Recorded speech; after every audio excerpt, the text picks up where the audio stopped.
Good morning बच्चों। तरुण sir classes में आप सभी का स्वागत है। जैसा कि आप जानते हैं कि हम एनसीईआरटी साइंस पढ़ रहे हैं क्लास 6 का। और बच्चों आज हमारा जो चैप्टर है वो चैप्टर है चैप्टर नंबर 3। आज हम चैप्टर नंबर 3 स्टार्ट कर रहे हैं। इसे हम कुछ पार्ट्स में कंप्लीट करेंगे। तो आज हमारा जो पार्ट है वो हमारा फर्स्ट पार्ट है। तो पार्ट 1 हम स्टार्ट कर रहे हैं आज। देखो बच्चों, हमारे चैप्टर का नाम क्या है हमें ये पता होना चाहिए। हमारे चैप्टर का नेम है mindful eating, a path to a healthy body। Mindful eating, a path to a healthy body। चलिए समझते हैं कि ये चैप्टर का नेम हमें क्या बताना चाहता है और ये जो चैप्टर है हमें क्या एक्सप्लेन करना चाहता है। देखिए, मैं आपको एक चीज़ बताता हूँ कि आप जब भी किसी भी चैप्टर को पढ़ेंगे तो आपने हर एक-एक वर्ड को अंडरलाइन करते हुए, समझते हुए पढ़ना है, क्योंकि यही एक-एक जो छोटी क्लासेस हैं, यही आपको कल हेल्प करेंगी जब आप किसी बड़े कॉम्पिटिटिव एग्ज़ाम में बैठेंगे। तो चलिए विदाउट वेस्टिंग टाइम स्टार्ट करते हैं चैप्टर अपना। अच्छा बच्चों, मुझे आप एक चीज़ ये बताइए, सबसे पहले मुझे बताइए कि आपने कभी ये सोचा है कि पंजाब, अगर हम बात करते हैं पंजाब की, पंजाब आप सभी जानते हैं स्टेट है इंडिया का। तो पंजाब में जो फेमस वहाँ का खाना है, ठीक है? पंजाब का जो फेमस खाना है की रोटी, पंजाब का जो फेमस खाना है वो है मक्का की रोटी कहते हैं, ठीक है? और सरसों दा साग, सरसों का साग, ठीक है? वहाँ का जो फ़ेमस खाना है, वो है मक्के की रोटी और सरसों का साग। और अगर हम साउथ इंडिया में चले जाते हैं, साउथ इंडिया, साउथ इंडिया किसे कहते हैं बच्चों? आप सभी लोग जानते होंगे, ठीक है? तो साउथ इंडिया में तो जैसे अगर हम इंडिया का एक मैं रफ मैप मैं आपको बना के दिखा रहा हूँ, ये नॉर्थ इंडिया है नॉर्थ, ये है साउथ, ये है ईस्ट और ये है वेस्ट। ये इंडिया को हमने 4 पार्ट में डिवाइड किया। तो साउथ वाला जो रीजन है बच्चों, ये वाला जो रीजन है, तो यहाँ के जो लोग हैं, यहाँ का जो खाना है फ़ेमस, वो लोग बहुत पसंद करते हैं इडली को और साथ में डोसा। हालाँकि इडली डोसा भी पूरे इंडिया में खाया जाता है, लेकिन मैक्सिमम जो सबसे ज़्यादा पसंद देखी जाती है, वो देखी जाती है साउथ इंडिया में। उसी तरीके से पंजाब के जो लोग हैं, वो मक्के की रोटी और सरसों का साग खाते हैं।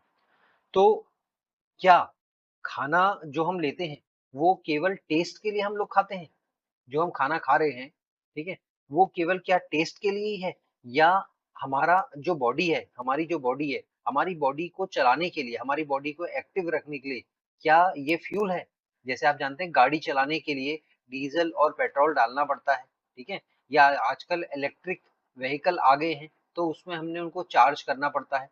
तो उसी तरीके से हमारी जो ह्यूमन बॉडी है, जो ह्यूमन बॉडी है, ह्यूमन बॉडी को चलाने के लिए भी हमें फ्यूल चाहिए। तो खाना क्या केवल एक फ्यूल ही है या ये केवल टेस्ट ही है? ठीक है? तो ये सब चीज़ें देखते हैं। देखो, अगर आप यहाँ पे देखेंगे, आपको एक यहाँ पे थॉट ऑफ द डे लिखा हुआ है, ठीक है? थॉट ऑफ द डे अगर आप यहाँ पे डायग्राम में देखते हैं, यहाँ पे लिखा है थॉट ऑफ द डे। और थॉट ऑफ द डे जो लिखा हुआ है, वो क्या लिखा है? अनेन। क्या लिखा है? अनेन जातानि जीवन्ति। अनेन जातानि जीवन्ति। अनेन जातानि जीवन्ति जो है, इसका मतलब क्या है? बच्चों, इसका मतलब ये होता है, अनेन जातानि जीवंती जो है, इसका मतलब है कि जो फूड है, जो खाना हम लोग खाते हैं, ये gives life to living beings. ये जो लिविंग बीइंग है, मतलब जिनके अंदर जीवन है, जिनके अंदर लाइफ है, उनको ये क्या देता है? लाइफ देता है, जीवन देता है। यानी कि अगर कोई जिंदा है तो उसके लिए खाना बहुत इंपॉर्टेंट है, ये आप समझ लीजिए। जैसे हम एग्जाम्पल की अगर तौर पे बात करते हैं, जैसे मान लीजिए आपके पास कोई कार है, ठीक है? कार आपकी तब चलेगी जब कार में आप पेट्रोल डालेंगे। मान लीजिए आपके घर में कार खड़ी है और आप पेट्रोल नहीं डाल रहे हैं या पेट्रोल खत्म हो गया आपकी कार में, तो आपकी कार जहाँ होगी वहीं पे रुक जाएगी, स्टॉप हो जाएगी वहीं पे, उससे आगे नहीं बढ़ पाएगी। उसी तरीके से अगर हम ह्यूमन बॉडी की बात करते हैं, ह्यूमन बॉडी की अगर हम बात करते हैं, तो ह्यूमन बॉडी को अगर चलाना है, एक्टिव रखना है, अगर ह्यूमन बॉडी को चलाना है, एक्टिव रखना है, तो उसके लिए फ्यूल चाहिए। उसके लिए फ्यूल चाहिए, और ह्यूमन बॉडी के लिए जो फ्यूल होता है, वो होता है फूड। क्या होता है? खाना। यानी कि जो खाना हम खाते हैं, वो हमारे लिए क्या है? फ्यूल है। अब जो खाना आपने खाया, जो फूड आपने खाया, ये फूड क्या है? ये फूड आपको क्या-क्या देता है? अगर आपसे कोई पूछेगा, ये जो फूड आप खा रहे हैं, ये फूड आपको क्या दे रहा है? देखो बच्चों, फूड हमें सबसे पहले, सबसे इम्पोर्टेंट चीज़ होती है एनर्जी। एनर्जी मतलब ताकत। अगर आप खाना 2 दिन तक नहीं खाएँगे, या सवेरे जिस दिन आप कोई फास्ट रखता है, व्रत रखता है, तो आप देखते हैं शाम तक वो बहुत थका-थका महसूस करता है। क्योंकि फूड नहीं होगा तो उसकी बॉडी में एनर्जी नहीं बनेगी, प्रोडक्शन एनर्जी का नहीं होगा। दूसरा, अगर कोई फूड नहीं खाएगा तो उसकी ग्रोथ रुक जाएगी। देखो ग्रोथ, ग्रोथ का मतलब क्या है बच्चों?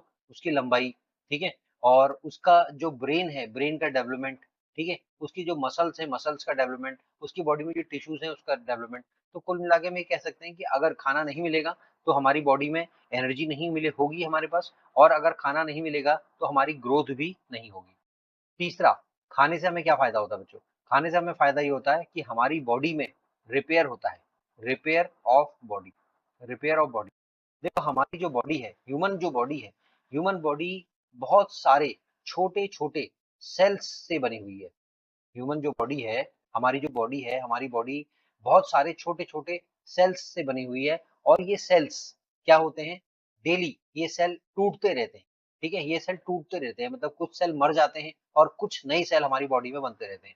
तो ये जो सेल बन रहे हैं, ठीक है, ये जो सेल टूट रहे हैं और जो नई सेल बन रहे हैं, उनको नया बनाने के लिए, नई सेल बनाने के लिए हमारी बॉडी में क्या होता है? खाना जरूरी होता है। तो इसी को हम बोलते हैं रिपेयर ऑफ बॉडी। और चौथा, अगर हम खाना खाते हैं तो हमारी बॉडी को प्रोटेक्शन मिलता है, ठीक है? अगर हम खाना खाएंगे तो हमारी बॉडी को प्रोटेक्शन मिलेगा, किससे? From diseases. जो बीमारियां होती हैं, बीमारियों से हमारी बॉडी क्या रहती है? प्रोटेक्टेड रहती है। अगर आप खाना खाएंगे तो आपकी बॉडी प्रोटेक्ट रहेगी। बात समझ में आ गई? ठीक है? तो आपने ये सारी चीजें देखनी है कि अब व्हाट इज फूड। आप जानते हैं food is a fuel, food is a fuel for human body, ये आपको पता होना चाहिए। दूसरा, what we get from food, हमें फूड से क्या मिलता है? We get energy, we get growth of body, we get repair of body, and we get protection from various diseases. तो बच्चों इतनी सारी बातें सुनने के बाद हमें एक चीज ये समझ में आई कि जो फूड है, जो फूड हम खाते हैं, फूड इज दी, याद रखना आप इस पॉइंट को लिख लीजिएगा कहीं पे, food is the basic necessity. Necessity की स्पेलिंग देखिएगा, NECESSITY, necessity of life. Food is the basic necessity of life. कहने का मतलब यह है, नेसेसिटी मतलब लाइफ के लिए सबसे ज्यादा जरूरी चीज अगर कुछ है तो वो है फूड। अगर फूड आपकी बॉडी में होगा तो आप सही तरीके से, क्या मतलब? आप सही तरीके से एंजॉय कर पाएंगे, आप सही तरीके से जी पाएंगे चीजों को। अगर फूड नहीं होगा तो फिर प्रॉब्लम हो जाएगी। बात समझ में आ गई है? तो अब ये आप समझ चुके हैं। अब आते हैं हम कुछ और चीजों के ऊपर आपसे हम बात करेंगे। अब बात हम ये करते हैं कि आपकी ये जो लाइन है, इस लाइन को अगर आप पढ़ेंगे, देखो क्या लिखा है। आप अगर इस लाइन को पढ़ेंगे तो आपकी इसमें लिखा है हु इज हेल्दी। हेल्दी कौन है? हेल्दी कौन है? हेल्दी मतलब स्वस्थ कौन है? ठीक है? हु इज हेल्दी, दोबारा फिर पूछ रहा है हु इज हेल्दी। तीसरा फिर पूछ रहा है हु इज हेल्दी, हेल्दी कौन है? ठीक है? अब ये बता रहा है आपको, ये बोल रहा है कि one who eat food that is wholesome. One who eat food that is wholesome. Wholesome मतलब, देखो अगर कोई आदमी हेल्दी है, हम उसे कब हेल्दी कहेंगे? अगर कोई आदमी हेल्दी है, हम उसे कब हेल्दी कहेंगे? पहली बात ये बता रहा है कि हेल्दी आदमी की क्या फीचर होता है। हेल्दी आदमी जो होता है बच्चों, हेल्दी आदमी जो होता है वो होलसम खाना खाता है। होलसम, ठीक है? होलसम, WHE, होलसम, होलसम खाना खाता है। अब होलसम फूड का मतलब क्या होता है? कोई हेल्दी आदमी है, हम ये कहेंगे कि ये हेल्दी आदमी है, वो तब हेल्दी होगा जब वो होलसम फूड खाएगा। होलसम फूड का मतलब होता है न्यूट्रिटिव फूड। न्यूट्रिटिव फूड, ऐसा फूड जिसमें क्या होता है? न्यूट्रिशन होता है। न्यूट्रिशन होता है मतलब वो जो फूड आप खा रहे हैं उस फूड में आपके ग्रेन्स भी होने चाहिए, ठीक है? उस फूड में आपके वेजिटेबल्स भी होनी चाहिए, उस फूड में आपके फ्रूट्स भी होने चाहिए, ठीक? जो जो चीजें आपकी बॉडी के डेवलपमेंट को चाहिए वो सब उस फूड में होनी चाहिए, तब हम उस फूड को बोलेंगे होलसम। यानी कि सही खाना आपने खाना है, खाना नहीं खाना है, आपने सही खाना खाना है।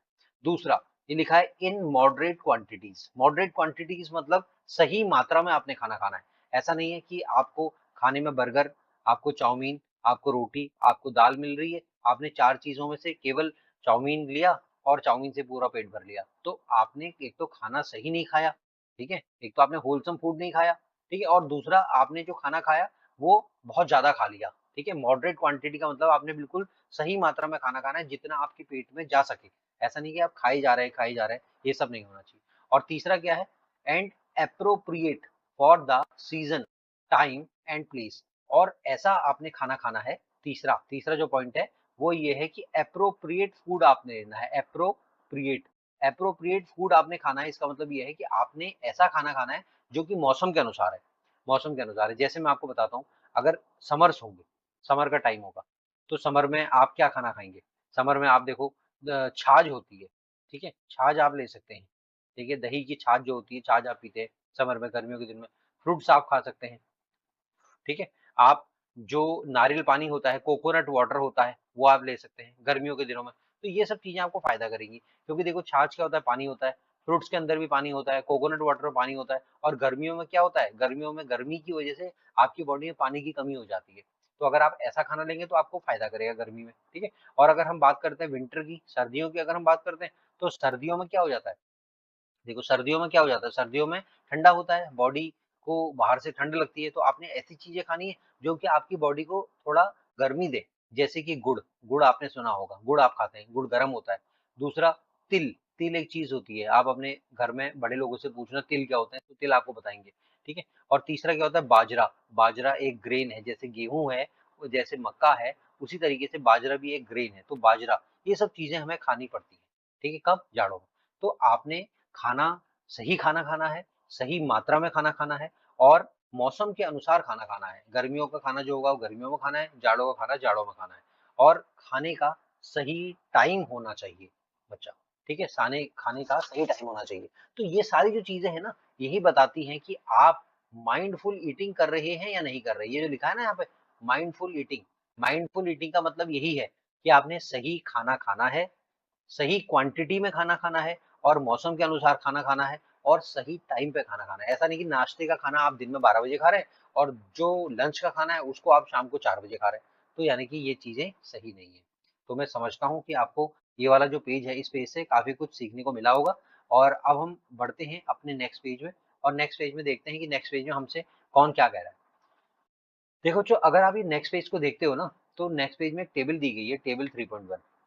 अब ये टेबल 3.1 में आपसे कह रहा है कि food item consumed over a week.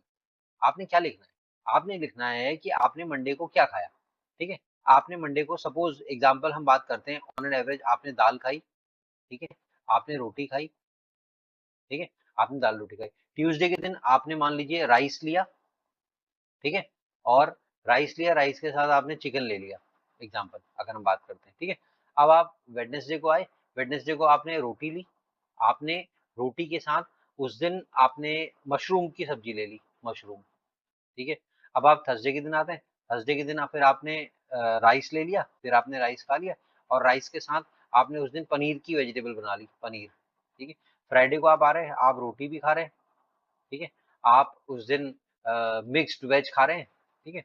और आप साथ में कर्ड भी खा रहे हैं, ठीक है? उसके बाद सैटरडे को आपने फ्रूट्स लिए, आपने कहा मैं आज फ्रूट्स लेता हूँ, और आपने मिल्क लिया, और आपने एग ले लिए बॉइल्ड वाले, ठीक है? आपने क्या ले लिया, एग, एग ले लिए बॉइल्ड वाले।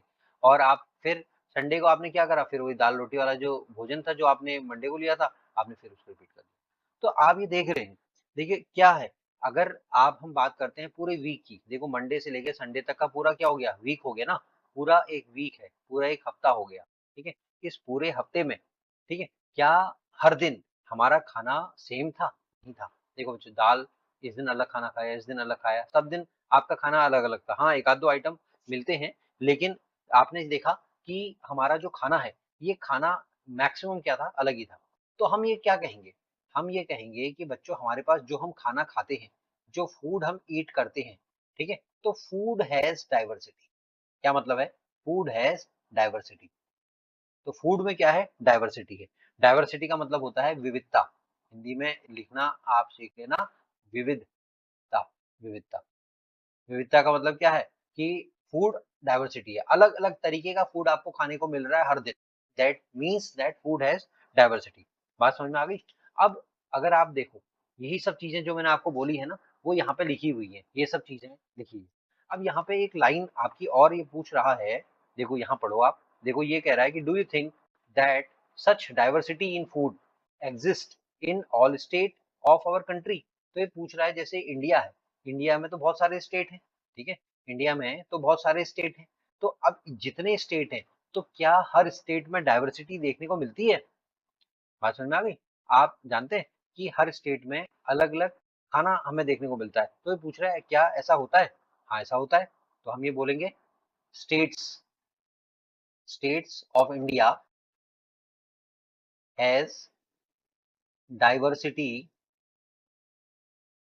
इन फूड। यानी कि स्टेट्स जितने भी इंडिया में, उनमें खाने में हमें डाइवर्सिटी देखने को मिलती है। ठीक है, यानी कि अगर आप बात करो जम्मू एंड कश्मीर की सबसे टॉप में, ठीक है, जो स्टेट ब्यूटी है, और आप थोड़ा नीचे आओ हिमाचल प्रदेश की आप बात करो, फिर आप नीचे आओ आप उत्तराखंड की आप बात करो, ठीक है, आप फिर अगर इधर आते हो आप यूपी की बात करो, ठीक है, अगर आप इधर को बढ़ते हो तो इधर आप देख लो इधर का जो एरिया पंजाब है, आप पंजाब की बात कर लो, इधर आप देखो राजस्थान की आप बात कर लो, इधर आप देखो गुजरात की आप बात कर लो। तो आप क्या देख रहे हैं? आप देख रहे हैं कि जम्मू कश्मीर का कुछ अलग है फेमस, हिमाचल का अलग है, उत्तराखंड में कुछ अलग है, गुजरात में कुछ अलग है, यूपी के कुछ अलग लोग खाते हैं लोग, उनकी सब चीजें अलग अलग। तो हर स्टेट में अलग अलग तरीके का खाना आपको देखने को मिल रहा है, ठीक है, कुछ स्पेशल है वहाँ स्टेट का। तो ये जो अलग अलग खाना हो रहा है, ठीक है, अगर मैं आपसे पूछूं हर स्टेट में अलग अलग खाना है, आप कहेंगे यस हर स्टेट का अलग अलग खाना है। तो अगर मैं पूछूं वाई, अगर मैं आपसे पूछूं वाई, ऐसा क्यों, क्यों होता है ऐसा? हर स्टेट में अलग अलग खाना क्यों मिल रहा है, क्या कारण है? ठीक है, तो आप थोड़ा सोचेंगे और सोच के आप मुझे आंसर बताएंगे। आप कहेंगे सर ऐसा है कि हर स्टेट में खाना मिलने के पीछे, जो अलग अलग खाना मिलता है उसके पीछे बहुत सारे रीजंस हैं, बहुत सारे कारण हैं। आप मुझे बताएंगे कि बहुत सारे कारण हैं कि हर स्टेट में अलग अलग खाना हमें मिलता है। अब वो रीजन क्या क्या है? तो बच्चों हम सबसे पहले रीजन पे बात करते हैं। सबसे पहला रीजन है क्लाइमेट। सबसे पहला रीजन क्या है? क्लाइमेट। क्लाइमेट को हिंदी में कहते हैं जलवायु। क्या बोलते हैं? जलवायु। तो हर स्टेट की अलग अलग क्लाइमेट है। जैसे आप देखते हो जम्मू एंड कश्मीर ठंडा एरिया है, स्नोफॉल बहुत ज्यादा होता है। क्या गुजरात में स्नोफॉल होता है? नहीं होता है। तो यहाँ की क्लाइमेट और यहाँ की क्लाइमेट अलग हो गई ना। ठीक है, उसी तरीके से अगर आप हिमाचल प्रदेश की क्लाइमेट और यूपी की क्लाइमेट को कंपेयर करोगे तो अलग क्लाइमेट है, यहाँ अलग मौसम है और यहाँ अलग है जलवायु है। बात समझ में आ रही है? अगर आप देखो कि कोई ऐसा स्टेट है जहां पे रेन बहुत ज्यादा हो रही है, और कोई ऐसा स्टेट है जहां रेन कम हो रही है। बात समझ में आ गई? कोई ऐसा स्टेट है जहां रेन बहुत ज्यादा हो रही है, कोई ऐसा स्टेट है जहां रेन कम हो रही है। तो जहां रेन ज्यादा होगी बच्चों, जहां रेन ज्यादा होगी वो स्टेट में कौन सी क्रॉप ज्यादा होगी? राइस, चावल। आप जानते हैं राइस जो है चावल, ये हमें मिलता है पैडी से। पैडी को कहते हैं धान। ठीक है, तो धान से हमें क्या मिलता है? चावल मिलता है, और चावल जो हम खाते हैं। तो पैडी की जो क्रॉप होती है, पैडी की क्रॉप होने के लिए पानी बहुत ज्यादा चाहिए, वाटर। अब वाटर वैसे कहाँ से मिलेगा? हमें वाटर मिलेगा रेन से। तो जो भी स्टेट में रेन ज्यादा होगी, जो भी स्टेट में रेन ज्यादा होगी, वो स्टेट में क्या होगा? पैडी ज्यादा होगा। और वहाँ के लोग क्या होंगे? पैडी होगा तो वहाँ के लोग राइस ज्यादा खाएंगे। जैसे अगर हम बात करते हैं साउथ इंडिया, जैसे अगर हम बात करते हैं साउथ इंडिया, मैंने आपको साउथ इंडिया मैप में दिखाया था कहाँ पे था साउथ इंडिया। या जैसे हम बात करते हैं असम, ठीक है, अगर आप ये इंडिया का हम ऐसे डिवाइड कर लेते हैं ना बच्चों, ये हम एक रफ स्केच बना रहे हैं इंडिया का, तो ये साउथ वाला इंडिया यहाँ, तो यहाँ वाले एरिया में रेंज ज्यादा होती है, ये हो गया। और असम वाला जो एरिया है, जो ये आपने बताया था ईस्ट वाला जो एरिया है, यहाँ इस एरिया में, यहाँ असम, यहाँ भी रेंज ज्यादा होती है। तो जहाँ रेंज ज्यादा होगी वहां पे क्या होगा? लोग पैडी की क्रॉप लगाएंगे, यानी कि राइस ज्यादा लगाएंगे, और राइस ज्यादा लगाएंगे तो वहां के लोग राइस ज्यादा खाएंगे। ठीक है, तो आपने देखा कि अलग अलग जगह खाना मिलने के पीछे एक कारण क्या है? एक क्लाइमेट है। देखो यहाँ लिख लेते हैं हम, एक है, एक रीजन क्या है? क्लाइमेट। हर स्टेट के अलग अलग क्लाइमेट है, ठीक है। अब हम दूसरे रीजन पे बात करते हैं कि क्लाइमेट के अलावा दूसरी चीज क्या है कि जिसकी वजह से हर स्टेट में अलग अलग खाना मिलता है। तो बच्चों वो है सॉइल। क्या है? सॉइल।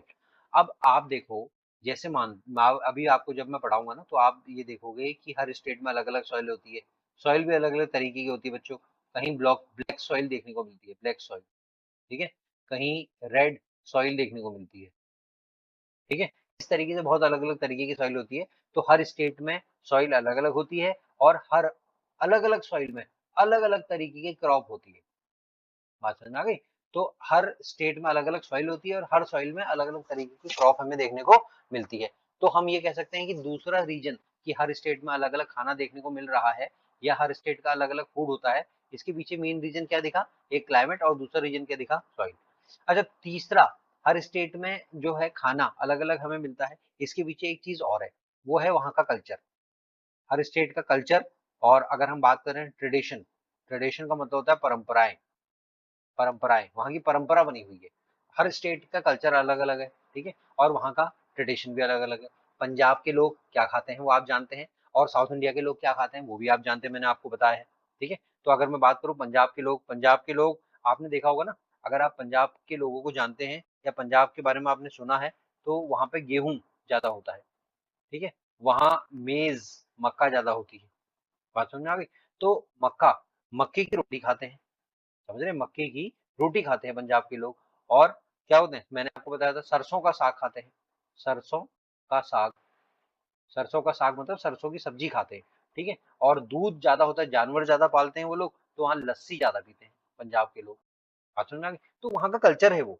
बात समझ में आ गई? वो वहाँ का कल्चर है। लेकिन अगर हम साउथ इंडिया में चले जाते हैं, कर्नाटका में चले जाते हैं, कर्नाटका, कर्नाटका में अगर हम चले जाते हैं साउथ में, अगर हम साउथ इंडिया में जाते हैं और कर्नाटका स्टेट की अगर हम बात करते हैं, तो कर्नाटका स्टेट में जो क्रॉप लगाते हैं लोग, वहाँ जो फसल लगाते हैं वो लगाते हैं राइस, और वो लगाते हैं कोकोनट, ठीक है।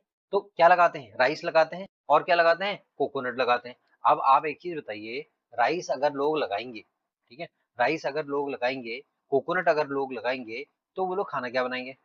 सोचो भाई, थोड़ा सा अपने माइंड पे थोड़ा सा वो डालो, ठीक है। आपको मैं याद दिलाता हूँ, आपको याद आ गया है, इडली बनाते हैं, ठीक है, और डोसा बनाते हैं, ठीक है, और सांबर बनाते हैं, ये आपने सुना होगा, ठीक है। तो आप देख रहे हो, यहाँ राइस लग रहा है, कोकोनट लग रहा है, तो यहाँ का खाना क्या हो गया, इडली डोसा सांबर हो गया। ये इनका कल्चर भी है, ठीक है। इसी तरीके से नॉर्थ ईस्ट का एक स्टेट और है, मणिपुर, नॉर्थ ईस्ट, ठीक है। नॉर्थ ईस्ट का मतलब क्या है बच्चों, देखिए जरा इंडिया का मैप है ना, ये हमने बोला नॉर्थ, ये बोला हमने साउथ, ये बोला हमने ईस्ट, ये बोला हमने वेस्ट। अब मैं नॉर्थ ईस्ट कह रहा हूँ, नॉर्थ ईस्ट का मतलब यहाँ होगा, ये नॉर्थ का भी एरिया आ गया, ईस्ट का भी आ गया, तो ये वाला एरिया जो होगा, यहाँ क्या है, कौन सा स्टेट है, मणिपुर है, ये मणिपुर है, यहाँ मणिपुर है। अब मणिपुर को अगर आप देखोगे, मणिपुर को अगर आप देखोगे, तो यहाँ पे लोग क्या लगाते हैं, राइस, चावल ज्यादा उगाते हैं। बात समझ में आ गई? यहाँ लोग ब्लैक टी ज्यादा पसंद करते हैं, ब्लैक ब्लैक टी ज्यादा पीते हैं लोग।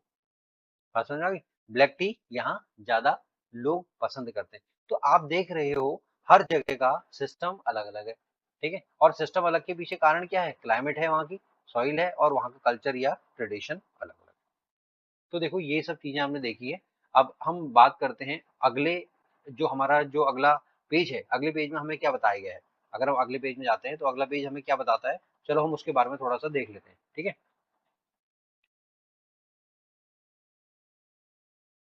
देखो, अब ये आपको एग्जांपल ये दे रहा है, जो मैंने अभी आपको बात समझाई है ना, ये कह रहा है कि इन टेबल 3.2 ऐड मोर स्टेट, आप कुछ और स्टेट ऐड करो और डाटा कलेक्ट करो। ट्रेडिशनल फूड क्या क्या है वेरियस स्टेट ऑफ इंडिया, जैसे ये कह रहा है कि पंजाब है, पंजाब में मेज, व्हीट, चिकपी, चना, पल्सेस मतलब दाल, ये लोग खाते हैं, ये क्रॉप लगाते हैं। ये अगर आपसे कोई पूछेगा ना कि पंजाब के लोग कौन कौन सी फसल लगाते हैं, तो आप कहेंगे मक्का लगाते हैं, गेहूं लगाते हैं, मटर लगाते हैं, और दाल लगाते हैं, ठीक है। अब ये फसल लगाएंगे तो क्या खाते हैं, मक्के की रोटी खाते हैं, सरसों का साग खाते हैं, छोले भटूरे पसंद करते हैं, पराठा खाते हैं, हलवा खाते हैं, खीर खाते हैं। और बेवरेजेस क्या होता है पता है, बेवरेजेस मतलब ड्रिंक्स होती हैं, बेवरेजेस का मतलब होता है ड्रिंक, बेवरेज का मतलब होता है ड्रिंक्स, ठीक है। जो ड्रिंक्स आपको एनर्जी देती है उनको हम बेवरेज कहते हैं। बेवरेज का मतलब ड्रिंक्स विच गिव्स एनर्जी, ठीक है। ऐसे ड्रिंक जो हमें एनर्जी देते हैं उनको बेवरेज कहते हैं, जैसे लस्सी, लस्सी एक बेवरेज है। छाछ, छाछ मैंने आपको बताया था, छाछ को इंग्लिश में कहते हैं बच्चों बटर मिल्क, ठीक है। मिल्क, दूध, और टी, ये सब क्या है, बेवरेज। तो पंजाब के लोग ये लेते हैं। अब बात अगर हम कर्नाटक की बात कर रहे हैं, तो कर्नाटक में राइस, रागी, उड़द, कोकोनट, ये आपको पता होना चाहिए कि कर्नाटक में कौन कौन सी क्रॉप लगाई जा रही है। और कर्नाटक में क्या क्या खाना खाया जाता है, इडली, डोसा, सांबर, कोकोनट, नारियल की चटनी, रागी, और मुडे, फलिया, रसम, राइस, ये सब चीजें। और बेवरेज में क्या लेते हैं, बटर मिल्क है, कॉफी है, टी है। इसी तरीके से मणिपुर का एग्जाम्पल मैंने आपको बताया, राइस, बेम्बू भी उगता है, बेम्बू, बेम्बू मतलब होता है बच्चों बांस, जो बांस होता है ना, बांस की लकड़ी होती है, ठीक है, वहां उगता है। सोयाबीन भी उगती है वहां। तो ये लोग क्या करते हैं, राइस खाते हैं, ठीक है। एरोम्बा, चटनी बनाते हैं, चटनी। और उत्ती, येलो पीस, उत्ती, अगर आपसे कोई पूछे येलो पीस को मणिपुर में क्या बोलते हैं, तो आप बोलेंगे उत्ती, ठीक है। फिर ये क्या बनाते हैं, सिंगजू, कंसोई, ये सब चीजें बनाते हैं। और बेवरेज में क्या पीते हैं, टी। तो ये आप लर्न कर लेना, ये एक एक चीज आप याद कर लेना, और याद कैसे करोगे, बार बार आप इसको रिवाइज करोगे, पढ़ोगे ना, तो ये याद हो जाएगा। तो यहाँ पे ये क्या कह रहा है, ये कह रहा है why do we see diversity in traditional food consumed in various state of India. ये मैंने बात आपको बता दी कि हम जो ट्रेडिशनल फूड हम खाते हैं अलग अलग स्टेट्स में, वहां पे हमें डाइवर्सिटी देखने को क्यों मिलती है। क्या रीजन बताया मैंने आपको बताया क्लाइमेट। पहला रीजन क्या बताया आपको, मैंने रीजन आपको बताया क्लाइमेट। दूसरा रीजन मैंने क्या बताया आपको, मैंने कहा सॉइल अलग अलग होती है। और तीसरा रीजन मैंने क्या बताया आपको, कल्चर। और मैंने क्या बताया, ट्रेडिशन। ये रीजन बताया ना आपको कि अलग अलग स्टेट में अलग अलग खाना जो मिलता है, उसके पीछे ये तीन मेन रीजन। आप समझ गए। तो ये वही कह रहा है, what relation do you find between the traditional food item and locally grown crops you must have observed. आपने देखा है, कह रहा है that the traditional food of any state is usually based on the crop of that state. ये कह रहा है कि जो स्टेट है वहां पे जो ट्रेडिशनल फूड खा रहे हैं लोग, ठीक है, वो किसके ऊपर बेस है, वो बेस है उस क्रॉप के ऊपर जो वो स्टेट के लोग लगा रहे हैं। यानी कि जो स्टेट में जो क्रॉप लगाई जाएगी तो उससे ही बनने वाला जो खाना होगा वो लोग खाते हैं। ठीक है। एक पॉइंट ये देखो, ये कह रहा है India is an agricultural country. India यानी कि भारत हमारा is an agricultural country. Agricultural country मतलब हमारी कंट्री ऐसी है जहां पे एग्रीकल्चर होता है। एग्रीकल्चर होता है मतलब किसान खेती करते हैं। With diverse soil. Diverse soil का मतलब होता है अलग अलग टाइप की सॉइल। मैंने आपको बताया था ब्लैक सॉइल, रेड सॉइल, ठीक है, अलग अलग टाइप की सॉइल है। और क्लाइमेट टाइप, अलग अलग तरीके के क्लाइमेट हमें देखने को मिलते हैं। मैंने आपको बताया जम्मू कश्मीर का क्लाइमेट अलग है, गुजरात का अलग है। Various crop are grown in different regions. हर रीजन में अलग अलग तरीके की क्रॉप होती है डिपेंडिंग ऑन सॉइल टाइप, मिट्टी के आधार पे और क्लाइमेट के आधार पे। ठीक है। अब ये कह रहा है in various region of India the choices of food में vary according to the cultivation of food crop. ये कह रहे हैं इंडिया के अलग अलग रीजन में जो लोग खाना खाते हैं वो डिपेंड करेगा किसके ऊपर, जो क्रॉप वो लोग उगाते हैं। अगर मान लो आप राइस उगा रहे हो ज्यादा, तो आप राइस से ही बनने वाले खाने खाओगे। ऐसा नहीं कि आप राइस ज्यादा उगा रहे हो और आप खाना खा रहे हो गेहूं से बनने वाली चीजों का। ऐसा नहीं होगा। आप राइस अगर उगाओगे अपने खेतों में तो आप खाना वो खाओगे, वैरायटी आप खाने की वो खाओगे जिसमें राइस ज्यादा यूज होगा। ठीक है। In the particular region taste preferences culture and tradition. तो ये सारी चीजें आप समझ चुके हैं। ठीक है। अब हम आगे बढ़ते हैं। अब हम अगले उसमें आते हैं। अगला चीज जो हमें बताना चाह रहा है, हमारी बुक जो बताना चाह रही है वो है 3.1.2। ठीक है। ये क्या है, ये कह रहा है how have cooking practices changed over time. Cooking practices मतलब खाना बनाने के जो तरीके हैं वो टाइम के साथ कैसे बदल गए। ठीक है। ये कह रहा है हाउ हैव कुकिंग प्रैक्टिसेस, खाना बनाने के तरीके कैसे टाइम के साथ बदल गए। ये कह रहा है you have learned that food habit vary across state. ये आप जानते हो बच्चों कि हर स्टेट में फूड हैबिट मतलब खाने की जो हैबिट है, जो खाने की जो डिशेस हैं वो क्या है, वेरी करती है। वेरी मतलब अलग अलग है। ठीक है। फिर ये कह रहा है our food choices as well as practices of food preparation में डिफर फ्रॉम वन अनदर। यानी कि हमारी फूड की चॉइसेस जो हम खाना खाते हैं और जो हमारी प्रैक्टिस है फूड बनाने की, जो खाना बनाने की हमारे जो तरीके हैं वो भी अलग अलग है। ठीक है। अगर आप देखोगे जम्मू कश्मीर में अलग तरीके से कोई वेजिटेबल बनाई जाएगी, और अगर आप उत्तर उत्तर प्रदेश में देखोगे तो अलग तरीके से खाना बनाई जाएगी। अलग तरीके का वो खाना खाएंगे तो हम भी अलग तरीके का खाना खाएंगे। तो यानी कि फूड का जो प्रैक्टिस है वो भी अलग अलग तरीके से है और फूड का जो टेस्ट है वो भी अलग अलग है। ठीक है। तो ये कह रहा है have our food habits and cooking practices change over time. क्या हमारी जो फूड की हैबिट है, मतलब जो हम खाना खा रहे हैं, और जो कुकिंग जिस तरीके से हम खाना बनाते हैं, क्या वो टाइम के साथ बदल गया है, पूछ रहा है आपसे क्या बदल गया है। तो चलो देख लेते हैं। ठीक है। अगर हम देखें, देखते क्या है कि पहले और आज का जो खाना बनाने का तरीका है इसमें बहुत अंतर आ गया बच्चों। ठीक है। पहले क्या होता था, देखो आप ये दिख रहा है डायग्राम में, पहले चूल्हा होता था। चूल्हा, चूल्हे में आग में खाना पकाया करते थे।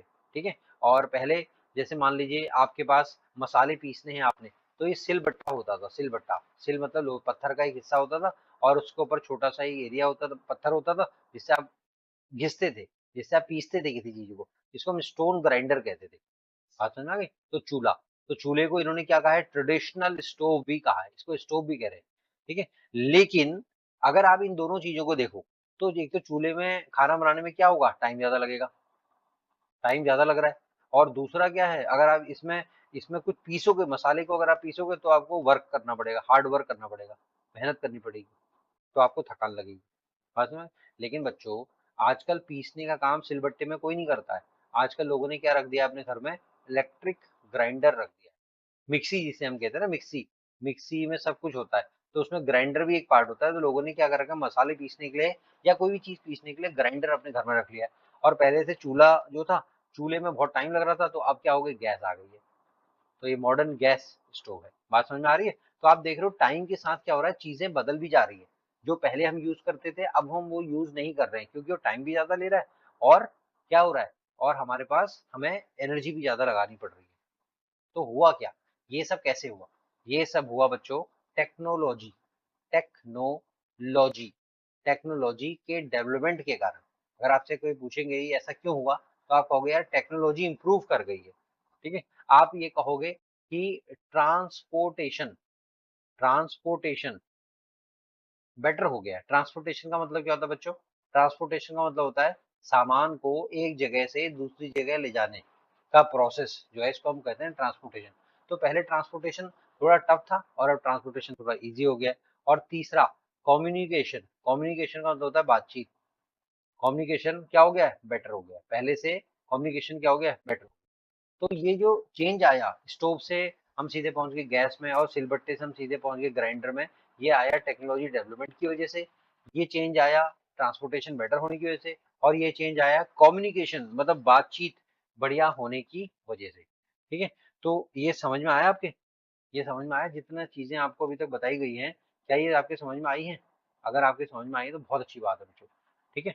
तो अब हम इसको थोड़ा सा देख लेते हैं यहाँ पे। ठीक है। अब हम थोड़ा सा देख लेते हैं। यहाँ पे देखो, यहाँ क्या लिखा है, ये लिखा है what are your findings from interview you conducted, cooking practices are also called as culinary practices. एक वर्ड है यहाँ पर थोड़ा थोड़ा सा हार्ड वर्ड है, इसको नोट कर लेना इसकी स्पेलिंग। इसका मतलब क्या है, क्यूलिनरी प्रैक्टिसेस का मतलब क्या है, खाना बनाने की परंपरा और तरीके। ठीक है। खाना बनाना, बनाने की परंपरा। ठीक है। खाना बनाने की परंपरा, इसको हम बोल रहे हैं क्यूलिनरी प्रैक्टिसेस। ठीक है। खाना बनाने के तरीके हर स्टेट में अलग अलग देखने को मिलते हैं। ठीक है। जैसे मैंने आपको बताया पंजाब में सरसों का साग खाते हैं और साउथ इंडिया वाले इडली डोसा सांभर ज्यादा खाते हैं। तो ये सब चीजें आपके समझ में आ गई हैं। अब हम आपसे अगर कोई क्वेश्चन पूछते हैं, अगर मैं आपसे क्वेश्चन पूछता हूँ, अगर मैं आपसे कुछ एमसीक्यू पूछता हूँ, तो मुझे कमेंट में आंसर लिख के देना। ठीक है। तो अगर आपसे कोई एमसीक्यू पूछता हूँ तो आप मुझे कमेंट में आंसर लिख के देना। अब एमसीक्यू क्या है, मैं आपसे पूछ रहा हूँ कि इडली और डोसा जो फूड है वो कहाँ के फूड है? इडली और डोसा अगर जो फूड है वो कहाँ के फूड है, कहाँ फेमस है वो फूड इडली डोसा? बताओ बताओ। ठीक है। इडली डोसा कहाँ है? अगर स्टेट का नाम पूछेंगे तो आप बोलोगे कर्नाटका। ठीक है। और अगर वैसे पूछो इंडिया में पूछोगे तो आप कहोगे साउथ इंडिया। बात समझ में आ गई? अब मैं आपसे कहूं कि पहले सिलबट्टा यूज होता था, सिलबट्टा अभी मैंने दिखाया था आपको इमेज, सिलबट्टा यूज होता था। सिलबट्टा हम क्यों यूज करते थे? यूज, सिलबट्टे का यूज क्या है? ठीक है। क्या हम खाना पकाने के लिए सिलबट्टा यूज करते थे, कुकिंग के लिए? नहीं। क्या हम खाना को ठंडा करने के लिए सिलबट्टे का यूज करते थे? नहीं। क्या हम खाने को गर्म करने के लिए सिलबट्टे का यूज करते थे? ऐसा भी नहीं था। तो हम खाने को क्या करते थे, ग्राइंडिंग करने के लिए सिलबट्टे का यूज करते थे। बात समझ में आ गई? तो अभी आपने देखा इतनी सारी चीजें आपने पढ़ी हैं, तो आप ये देखते हैं कि जहां जैसी मिट्टी होगी, जहां जैसी क्लाइमेट होगी, ठीक है, जहां जैसा कल्चर होगा, ठीक है, मिट्टी क्लाइमेट और कल्चर होगा, वहां का जो खाना होगा वो भी ऐसा ही होगा। ऐसा ही होगा मतलब जो ऊपर जो तीन चीजें लिखी हैं, इन्हीं के आधार पर, इन्हीं के बेस पर खाना आपको देखने को मिलेगा किसी भी स्टेट में। ठीक है। तो अभी हम इसको यहीं तक कंप्लीट कर रहे हैं और ये जो 3.2 वाला है, इसको हम अपनी जो नेक्स्ट क्लास आएगी, नेक्स्ट क्लास में हम इसको स्टार्ट करेंगे यहाँ से। ठीक है। What are the component of food हम पढ़ेंगे। ठीक है। और ये सारी जो स्टोरी जो आपको यहाँ दिख रही है, यहाँ अगर आप ये वाले को स्टोरी को एग्जाम्पल में देखते हैं यहाँ पे ना, ये सारी स्टोरी जो दिख रही है, तो इसमें आपको दो करेक्टर आपस में बात कर रहे हैं और इन दोनों करेक्टर का नाम आपको पता होना चाहिए।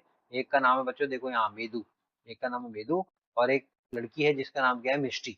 तो मिष्टी और मेदू आपस में बात कर रहे हैं और हमें ये सब चीजें समझा रहे हैं, जिसको मेदू और मिष्टी की वजह से हम ये सारी चीजें जान पाए हैं। ठीक है।